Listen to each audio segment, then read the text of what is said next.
कुछ दिन पहले ही गुजरात में इनके एक एमएलए को कोर्ट ने 7 साल की सजा सुनाई है। ये सजा सरकारी अधिकारियों पर हमले और वसूली के मामले में सुनाई गई है। आज माननीय नरेंद्रभाई मोदी ने मारे केवुं छे सन्माननीय अमारा सौना प्रधानमंत्री तमे छो। आज मारो बापूजी नथी, तमे अमारा पिता समान छो। आज चेतरभाई वसावाना परिवारमां કેટલાય નથી, એમના પિતા સમાન તમે છો। તમારી ફરજ બનતી હતી અમને રોકવાની, અમને પ્રોટેક્ટ કરવાની, અમને મદદ કરવાની। તમે પ્રધાનમંત્રી સુધી પહોંચ્યા, તમે અમને ડરાવી ધમકાવી ખોટા કેસો કરાવડાવી અને જેલમાં નખાવડાવો છો। અમારા પિતા સમાન આજે અમને કંઈ પણ આશરો હોત ને હોય ને તો તમારો છે અમને। કદાચ અહીંથી આ સરકારોમાં બેઠેલા વ્યક્તિઓ કદાચ નબળું કામ કર્યું હોય, દબાવવાની કોશિશ કરી હોય, ધમકાવવાની કોશિશ કરી હોય, તો અમને એમ થાય કે અમારા નરેન્દ્રભાઈ પ્રધાનમંત્રી છે ઉપર, એ ખોટું અમારી સાથે નહીં થવા દે। પણ તમે આવીને અમારા નવયુવાનોને તોડી પાડવા માટે, એનો જુસ્સો તોડી પાડવા માટે, ગુજરાતની જનતા માટે કોઈ અવાજ ન ઉઠાવે, આદિવાસી સમાજ માટે કોઈ અવાજ ન ઉઠાવે, એટલા માટે કચડી નાખવાનું કામ કરવામાં સન્માનીય પ્રધાનમંત્રીએ જે ચેતરભાઈ વસાવાને લઈને નિવેદનો કર્યા, એનાથી સમગ્ર આદિવાસી સમાજમાં ખૂબ મોટો રોષ છે। આદિવાસી સમાજ નરેન્દ્રભાઈ મોદીને જોઈને વર્ષો સુધી મત આપ્યું છે। કોઈ આદિવાસી નેતાને જોઈને, ત્યાંના નેતા, લોકલ નેતા, ભાજપના નેતાઓને જોઈને નથી આપ્યું। એક પેપર લીક નહીં, 2 નહીં, 5 નહીં, 25 પેપર લીક કર્યા, કેમને સજા કરી? કેટલા એવા ભાજપના નેતાઓએ અધિકારીઓને માર માર્યો છે, કેટલાને સજા થઈ? 2500 કરોડનો ભ્રષ્ટાચાર કર્યું, એમનો મંત્રી પદ તમે છીનવ્યું, એમની ઉપર, એમના દીકરા ઉપર એફઆઈઆર થઈ, પણ બચ્ચું ખાબડ કેમ હજી બહાર છે? પણ ચેતરભાઈ વસાવા ઉપર ખોટી ફરિયાદ કરાવડાવીને, કારણ કે તમારે એમને ભાજપમાં લઈ જવાતા, એ ભાજપમાં ન આવ્યા એટલે તમે બહુ ટૂંકા સમયમાં સજા કરાવડાવી।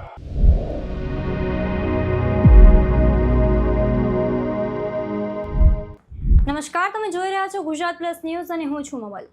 વડાપ્રધાન નરેન્દ્ર મોદીના ભાષણને લઈને સમગ્ર આદિવાસી સમાજમાં નારાજગી જોવા મળી રહી છે અને આ મુદ્દે આમ આદમી પાર્ટીમાં પણ ચર્ચા તેજ બની છે। ત્યારે આ જ મુદ્દે આમ આદમી પાર્ટીના પ્રદેશ પ્રમુખ ઈસુદાન ગઢવીએ શું કહ્યું, આવો સાંભળીએ। દુઃખ સાથે આપની સમક્ષ આવ્યો। તમે જુઓ, આપણા સૌના વડાપ્રધાન માનનીય નરેન્દ્રભાઈ મોદી, જેમની જવાબદારી છે નીચે કોઈ ભૂલ કરે મંત્રી, મુખ્યમંત્રીઓ, તો એને ઠપકો આપવાનું કામ છે। આજે તેઓ પંજાબમાં જઈને સન્માનીય પ્રધાનમંત્રીએ જે ચેતરભાઈ વસાવાને લઈને નિવેદનો કર્યા, એનાથી સમગ્ર આદિવાસી સમાજમાં ખૂબ મોટો રોષ છવાયો છે। આદિવાસી સમાજ નરેન્દ્રભાઈ મોદીને જોઈને વર્ષો સુધી મત આપ્યું છે। કોઈ આદિવાસી નેતાને જોઈને, ત્યાંના નેતા, લોકલ નેતા, ભાજપના નેતાઓને જોઈને નથી આપ્યું, પણ એમણે નરેન્દ્ર મોદી ઉપર વિશ્વાસ હતો કે નરેન્દ્ર મોદીજી અમારા આદિવાસીઓનો વિકાસ કરશે, અમારા આદિવાસીના યુવાનોને ડેવલપ કરશે। પરંતુ ભાઈ શ્રી નરેન્દ્રભાઈ મોદી ગઈકાલે જે નિવેદન કર્યું કે આદિવાસી યુવાન ચેતરભાઈ વસાવાએ ખંડણી, ધમકાવવું, અધિકારીઓને ધમકાવવા, એ કેસમાં કોર્ટે સજા કરી। અત્યાર સુધી આદિવાસી સમાજને એવું હતું કે આ સજા કદાચ ભાજપના અહીંના નેતાઓ એને કરાવવામાં રસ છે, પરંતુ આજે મને કેટલાય આદિવાસી સમાજના આગેવાનોના ફોન આવ્યા કે આ સજા પડી છે, એ સજામાં નરેન્દ્રભાઈ મોદી કે અમિત શાહ પણ મોનિટરિંગ કરતા હોય તો નવાઈ નથી। આજે આદિવાસી સમાજ ખૂબ નિરાશ, વર્ષો સુધી ભાજપને ખોબલે ખોબલે મત આપનાર આદિવાસી સમાજ આજે ખૂબ ખરાબ ફીલ કરી રહ્યું છે। તમે એક પેપર લીક નહીં, 2 નહીં, 5 નહીં, 25 પેપર લીક કર્યા, કેમને સજા કરી? તમે આદિવાસી સમાજ તમને પૂછે છે। કેટલા એવા ભાજપના નેતાઓએ અધિકારીઓને માર માર્યો છે, કેટલાને સજા થઈ? લઠ્ઠાકાંડ થયું, કેટલા યુવાનો બરબાદ થઈ ગયા, મરી ગયા, કેને સજા થઈ? સુરતનો તક્ષશિલા કાંડ, રાજકોટનો અગ્નિકાંડ, બરોડાનો હરણીકાંડ, મોરબી બ્રિજ દુર્ઘટના, જેમાં કેટલાય લોકો મૃત્યુ પામ્યા છે, કેને સજા કરાવડાવી તમે? એનો અર્થ એ થયો કે તમને કોઈ ભ્રષ્ટાચાર રોકવામાં કે સજા કરાવવામાં રસ નથી. તમને વિપક્ષને તોડી અને વિપક્ષના જે નવયુવાનો જનનાયક આદિવાસીનો એક ચેતરભાઈ વસાવા બહાર આવ્યો, એને તમે અંદર કરાવડાવી દીધો. એ વાત સાબિત થઈ રહી છે. ત્યારે આદિવાસી સમાજમાં ખૂબ મોટો અત્યારે રોષ ફેલાયો છે. બચુ ખાબડ 2500 કરોડનો ભ્રષ્ટાચાર કર્યું, એમનો મંત્રી પદ તમે છીનવ્યું, એમની ઉપર એમના દીકરા ઉપર FIR થઈ, પણ એ બચ્ચુ ખાબડ કેમ હજી બહાર છે? સજા કરવી તમે ત્યાં કરી શકતા હતા. તમને ભ્રષ્ટાચારથી વાંધો નથી. કેટલાય કથિત ભ્રષ્ટાચારો થયા ગુજરાતમાં, કેટલાય લોકોના મોત થયા છે. આ રાજકોટ અગ્નિકાંડ હોય કે તક્ષશિલા કાંડ હોય, કેટલા જીવતા બાળકો ભૂંજાયા છે. એ બાળકોને હજી સુધી ન્યાય નથી મળ્યો. એમાં તમને રસ નથી. પણ ચેતરભાઈ વસાવા ઉપર ખોટી ફરિયાદ કરાવડાવીને, કારણ કે તમારે એમને ભાજપમાં લઈ જવાતા, એ ભાજપમાં ન આવ્યા એટલે તમે બહુ ટૂંકા સમયમાં સજા કરાવડાવી, સાક્ષીઓને પણ VC દ્વારા ઉપસ્થિત કરાવડાવી અને એટલી સ્પીડે તમે સજા કરાવડાવી જેથી કરીને ચેતર વસાવા તમારા ભાજપમાં આવી જાય. આજે માનનીય નરેન્દ્રભાઈ મોદીને મારે કેવું છે, સન્માનીય અમારા સૌના પ્રધાનમંત્રી તમે છો. આજે મારો બાપુજી નથી, તમે અમારા પિતા સમાન છો. આજે ચેતરભાઈ વસાવાના પરિવારમાં કેટલાય નથી, એમના પિતા સમાન તમે છો. તમારી ફરજ બનતી હતી અમને રોકવાની, અમને પ્રોટેક્ટ કરવાની, અમને મદદ કરવાની. તમે પ્રધાનમંત્રી સુધી પહોંચ્યા. આજે તમે અમને ડરાવી, ધમકાવી, ખોટા કેસો કરાવડાવી અને જેલમાં ન કવડાવો છો. અમે શું, અમારો ગુનો શું છે? હજી સુદાન ગઢવી હોય, ચેતર વસાવા, ગોપાલ ઇટાલિયાનો ગુનો શું છે ગુજરાત? શું અમે અવાજ ઉઠાવવાનું બંધ કરી દઈએ? શું અમે છોડી દઈએ? શું તમારામાં એટલી તાકાત છે કે તમે ધારો તો? તમે તો કેટલી 22 રાજ્યોમાં સરકાર છે, 2-5 રાજ્યોમાં તો તમે સરકારો તોડીને પાડી બનાવી દીધી છે. કેટલાય સાંસદો લઈ ગયા છો, ધારાસભ્યો લઈ ગયા છો.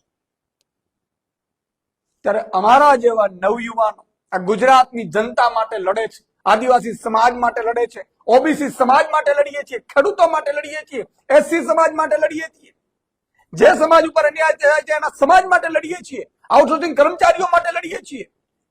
એમને ચૂપ કરાવવા માટે આટલા ષડયંત્રો તમારે કરવા પડે છે, આટલા બધા ષડયંત્રો.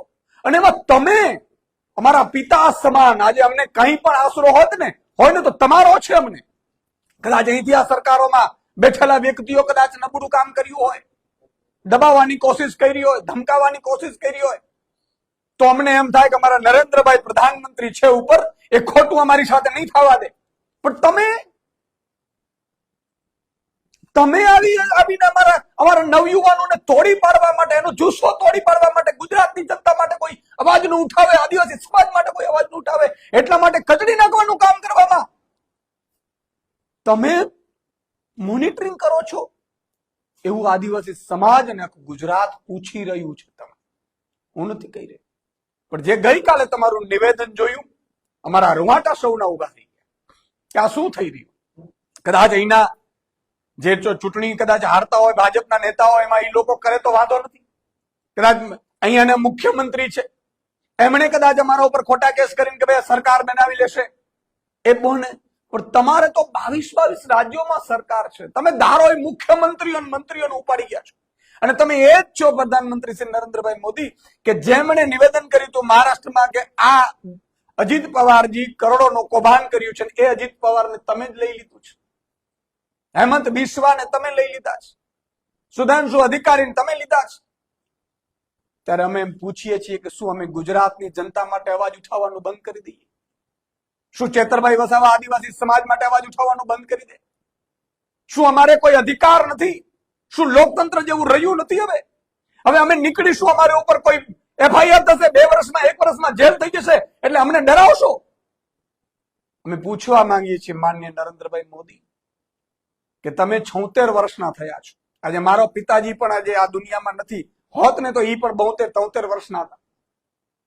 ચેતરભાઈના પરિવારમાં પણ અત્યારે નથી એમને છાયા. અમે સામાન્ય પરિવારમાંથી આવીએ છીએ. અમે ભણ્યા, હોશિયાર થયા, જાણ્યા કે આ કઈ રીતે લૂંટ ચાલે છે સરકારોમાં. એ લૂંટ બચાવવા માટે રાજનીતિમાં આવ્યા છે. અમારે કઈ પદ નથી જોતા કે અમે પદ પામવા માટે આવ્યા છીએ.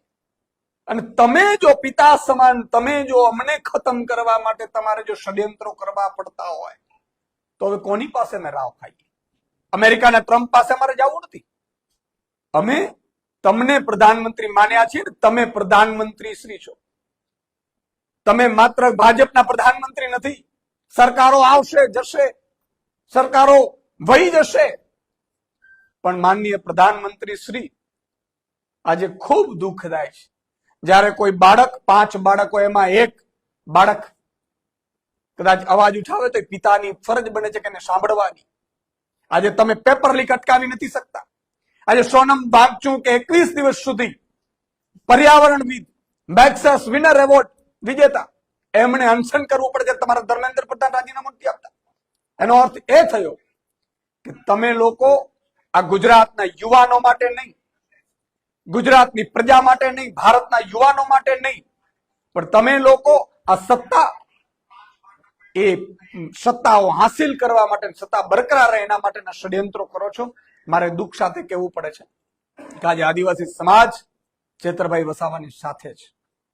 આજે આદિવાસી સમાજ ખૂબ રોષે ભરાયેલો છે કે માનનીય પ્રધાનમંત્રીના નામ ઉપર અમે મત આપતા હતા, ભાજપના કોઈ નેતાના નામ ઉપર નહીં. અને એમણે જયારે નિવેદન કર્યું છે ત્યારે સ્પષ્ટ વાત એ તરફ દોરીને જાય છે કે નરેન્દ્રભાઈને પણ આ ઘટનાની જાણ છે કે કઈ રીતે વન કર્મચારીઓ અને એક આદિવાસી ખેડૂતની વચ્ચે સમાધાન થયું. સમાધાન કરાવનાર ચેતરભાઈ અને એમની ઉપર પાછળથી કેસ કરાવવામાં આવ્યું, કઈ રીતે જેલ થઈ. અને આ મામલે આગામી 24 તારીખની આસપાસ હું પોતે પણ પાછો ડેડિયાપાડા જઈશ. 1 લાખ આદિવાસી સમાજની સાઈન લેવાની છે આ મામલે કે શું ચેતરભાઈ સાચા છે કે નથી, શું ચેતરભાઈ અવાજ ઉઠાવ્યો ગુનો છે કે નથી, શું ચેતરભાઈ વસાવાના આદિવાસી સમાજ માટે અવાજ ઉઠાવવાનું બંધ કરી દે કે પછી ભાજપમાં વયા જાય તો ગંગાજની જે ગંગાજળમાં નહાઈને પવિત્ર થઈ જાય એ કરવું છે ભાજપે. આ મુદ્દાને લઈને અમે 24 તારીખે સાઇન કેમ્પેન ચલાવવાના છીએ અને માનનીય રાષ્ટ્રપતિશ્રીને અમને પત્ર લખીશું. હવે અમને રાષ્ટ્રપતિ ઉપર વિશ્વાસ છે. જે રીતે ગુજરાતની જનતા માટે અમારા લોહી પાણી અમે એક કર્યા, ભાજપ ડરાવે, ધમકાવે, બેસાડે, ખોટા કેસ કરે, અમે ઝૂકતા નથી. હું ગુજરાતની જનતાને હાથ જોડીને વિનંતી કરું છું કે 2-5 લોકો તમને તમારા સંતાનો માટે, તમારા પરિવાર માટે લડવા માટે ગુજરાતમાં મળ્યા છે, એને તમે ગુમાવતા નહીં. અમારા ઉપર અત્યાચાર થશે, અમે ડરીશું નહીં. અમને જેલમાં નાખશે, અમે ડરીશું નહીં. અમારા ઉપર હુમલા કરશે, અમે ડરીશું નહીં. અમારા ઉપર ગોળીઓ ચલાવશે, અમે ચેતર વસાવા, ગોપાલ ઇટાલિયા કે ઈશુદાન ગઢવી ડરશે નહીં. પણ હાથ જોડીને વિનંતી કરું છું કે તમે અમને સાથ તો આપો. આજે ભાજપે એટલી મોટી આઈટી સેલ બનાવી છે, રોજ અમને ગાળો ભાંડવાનું કામ કરે છે. અમારો ગુનો શું છે ભાઈ? અમે પોલિટિક્સમાં, રાજનીતિમાં જે કરોડોના કૌભાંડો થાય છે, પેપર લીકો થાય છે, ખેડૂતોને લૂંટવામાં આવે છે, એને બંધ કરવા માટે અમે રાજનીતિમાં આવ્યા છીએ. એ અમારો ગુનો છે. આજે આદિવાસી સમાજની જળ જંગલ જમીન મુદ્દે ચેતર વસાવા અવાજ ઉઠાવે એનો ગુનો છે. તો ગુજરાતની જનતાને વિનંતી કરું છું તમે અમને સાથ આપો અને અમે ખોટા હોઈએ તો અમને પણ કહો તમે. પણ આ રીતે જો તાનાશાહી ચાલશે તો સાહેબ વિપક્ષ મુક્ત ભારત બની જશે, વિપક્ષ મુક્ત ગુજરાત બની જશે. અને પછી એ જ ભાજપના નેતાઓ, કાર્યકર્તાઓ જે આઈટી સેલ વાળા બિચારા કોમેન્ટો કરતા હશે ભાજપની ફેવરમાં, અને એમની દીકરા દીકરી ઉપર જયારે અત્યાચાર થશે, ભાજપનો મોટો નેતા કરશે ને, ત્યારે બચાવનાર કોઈ નહીં બચે, અવાજ ઉઠાવનાર કોઈ નહીં રહે. ને એટલા માટે હાથ જોડીને વિનંતી કરું છું ગુજરાતની જનતાને, હવે અમે તમારા આશરે છીએ. તમે વિચાર કરો, સરપંચથી લઈને પ્રધાનમંત્રી સુધી અમારી સામે છે. પોલીસો, અધિકારીઓ, મોટા મોટા અધિકારીઓ, અમે બધા ઝાક ઝીલી રહ્યા છીએ. અમને જેલમાં ગમે ત્યારે નાખી દેવામાં આવશે. ચેતરભાઈને નાખી દેવામાં આવ્યા, મને પણ વચ્ચે નાખી દીધો હતો. હું આપને હાથ જોડીને વિનંતી કરું છું કે અમે તમારા ભરોસે છીએ. ગુજરાતની જનતા અમને સાથ આપો. અને અમને સાથ એટલા માટે નહીં કે અમને કાંઈ જોઈએ છે, અમને સાથ એટલા માટે આપો કે અમે તમારા સંતાનોને આપણે ગુજરાતના ભવિષ્ય માટે લડી રહ્યા છીએ. આજે ગુજરાતમાં જે અત્યાચાર થયો છે, અન્યાય થઈ રહ્યો છે, ગેરકાનૂની રીતે ગુંડાગર્દી થઈ રહી છે, બેફામપણે ડ્રગ્સ દારૂના વેપલા થઈ રહ્યા છે, ભ્રષ્ટાચાર ચરમસીમાએ છે અને અધિકારીઓ ભાગ બટાઈ જમીનોમાં કરી રહ્યા છે અને બચાવનાર કોઈ નથી ને એટલા માટે અમારે ગુજરાતની રાજનીતિમાં આવવું પડ્યું છે. તો તમે બધાએ એક થઈ ચેતરભાઈ વસાવાને સમર્થન કરો. હું અંબાજીથી ઉમરગામ સુધી બસેલા આદિવાસી સમાજને કહેવા માંગુ છું કે આપણા દીકરાને ભાજપે જેલમાં નખાવડાવ્યો છે, સજા કરાવડાવી છે. એક વાર નહીં, બે વાર નહીં, ત્રણ વાર જેલમાં નખાવડાવ્યા છે. પછી ઓફરો કરે નથી ગયા તમારો દીકરો, તમારા સંતાનો, તમારા ભવિષ્ય માટે. અને જેમ બિરસા મુંડાને, ભગવાન બિરસા મુંડાને અંગ્રેજોએ જેલમાં નાખ્યા હતા, એ જ રીતે ભાજપે ચેતર વસાવાને જેલમાં નાખ્યા છે. તમારે એક થવાની જરૂર છે અને અંબાજીથી ઉમરગામ સુધી આદિવાસી સમાજનો એક એક નવયુવાન પોતે સોશિયલ મીડિયા ઉપર પણ પોસ્ટ મૂકી અને એને સમર્થન જાહેર કરે અને આગામી સમયમાં આપણે અંબાજીથી ઉમરગામ સુધી કાર્યક્રમો કરીશું ચેતરભાઈ વસાવાના સમર્થનમાં. ત્યારે તમારે હજારો લાખોની સંખ્યામાં આવવાનું છે. એ ભ્રષ્ટ ભાજપને દેખાડી દેવાનું છે કે હવે તમારા અત્યાચારથી કે અન્યાયથી અમે ડરવાના નથી. અમે આ સરકાર અમારી પોતાની બનાવીને રહીશું. સુદાન ગઢવીની વાતથી તમે કેટલા સહેમત છો, શું વિચારો છો, કમેન્ટમાં જરૂરથી જણાવજો અને સમાચારની વધુ માહિતી માટે ગુજરાત પ્લસને સબસ્ક્રાઇબ કરવાનું ભૂલતા નહીં. નમસ્કાર.